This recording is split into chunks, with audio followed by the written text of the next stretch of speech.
Hello, आज हम discuss करेंगे थियरम ऑफ ज्योमेट्रिक मीन। ये थियरम का कॉन्सेप्ट हम डिस्कस करने वाले हैं। तो जब आप ये थियरम का नाम देख रहे हो, यहाँ पे एक टर्म दिख रहा है ज्योमेट्रिक मीन। क्या आपने कभी इस टर्म को सुना है? मैं बोलूंगा यस, आपने सुना ही होगा। जब आपने कॉन्सेप्ट पढ़ा होगा, टॉपिक पढ़ा होगा मैथमेटिक्स में, कॉल्ड एज प्रोपोर्शन। वहां पे जब हम कंटिन्यूड प्रोपोर्शन पढ़ते हैं, जैसे मैं बोलूं अगर A B and C are in continued proportion, तो इसका मतलब क्या है? They are in continued proportion. तो हमें कौन से दो रेशियोज इक्वल मिलते हैं? A upon B is equal to B upon C. तो जब ये मिलता है तो इससे हमें क्या मिलता है? क्रॉस मल्टीप्लाई करके B square is equal to A into C मिलता है। और जब हमें B square is equal to A into C मिलता है तो हम कहते हैं that B is the geometric mean of A and C. तो वहां पे हमने ये टर्म सुना है, पढ़ा है। तो जस्ट ये रिफ्रेश कर रहा हूं बिकॉज ये टर्म जानना जरूरी है, तभी हम उस स्टेटमेंट को समझ सकते हैं इस थियरम के। तो अगर मैं कहूं that if B is the geometric mean of A and C, तो मुझे बताइए हम B is the geometric mean of A and C कब बोलते हैं? अभी हमने डिस्कस किया था, तब तो बोलते हैं if B square is equal to A into C. That means अगर मैं कहूं B is the geometric mean of A and C, that means उसका मतलब क्या है? हम बोल रहे हैं, रिजल्ट है B square is equal to A into सी।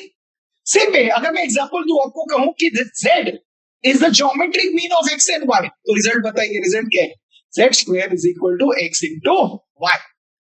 तो अब आपको ये समझ गया है, तो अब आप स्टेटमेंट समझ सकते हैं। चलिए स्टेटमेंट देखते हैं, थियरम क्या क्या है। In a right angle triangle the perpendicular segment to the hypotenuse from the opposite vertex is the geometric mean of the segments into which the hypotenuse is divided.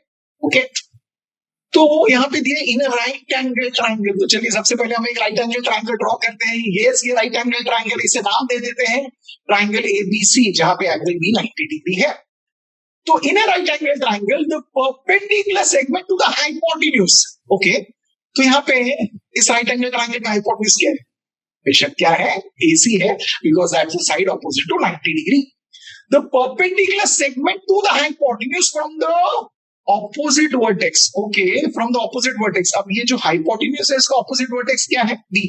इससे अगर हम एक परपेंडिकुलर ड्रॉ कर रहे हैं to the hypotenuse, that means चलो draw करते हैं, that is BD. That means हम बीडी इस परपेंडिकुलर सेगमेंट के बारे में बात कर रहे हैं, राइट? ये समझ गए? तो क्या बोला है? This perpendicular segment, that means BD is the geometric mean. मतलब बीडी ज्योमेट्रिक मीन है। तो चलिए आपको समझने के लिए यहाँ पे मैं लिख देता हूं, BD is the geometric mean. किसका? BD is a geometric mean of the segments into which the hypotenuse is divided. अब हम जब ये परपेंडिकुलर सेगमेंट ड्रॉ करते हैं, इस परपेंडिकुलर सेगमेंट की वजह से ये जो हाइपोटेन्यूज है, क्या ये दो सेगमेंट्स में डिवाइड हुआ है? यस, एक है AD, दूसरा है DC। दैट मीन्स हम कह रहे हैं that BD is the geometric mean of AD and DC. That means we are saying that BD square is equal to AD into DC. Yes, that's the result. ये result है जो हमें जानना था, और यही है theorem of geometric mean. That means ये result है। तो आप बोलोगे यहाँ पे ये theorem apply कब कर रहा है? एक राइट एंगल ट्रायंगल में। बट सिर्फ राइट एंगल ट्रायंगल होने से होगा? नहीं, वहां पे कंडीशन और देना जरूरी है that from the vertex of the right angle there is a perpendicular on the hypotenuse.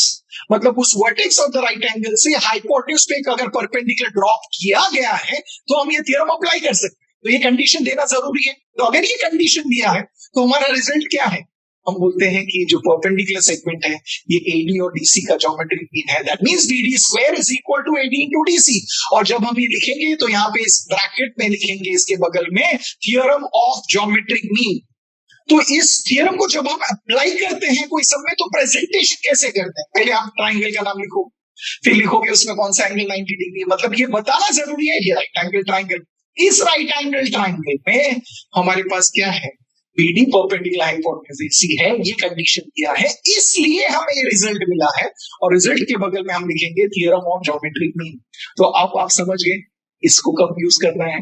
Very interesting है ना? ओके, आप कहोगे ये तो सेम कंडीशन हमें theorem of similarity of right angle triangle में भी दिया है। अगर ये कंडीशन दिया तो हम वो भी यूज कर सकते हैं, वो थियरम यूज कर सकते हैं।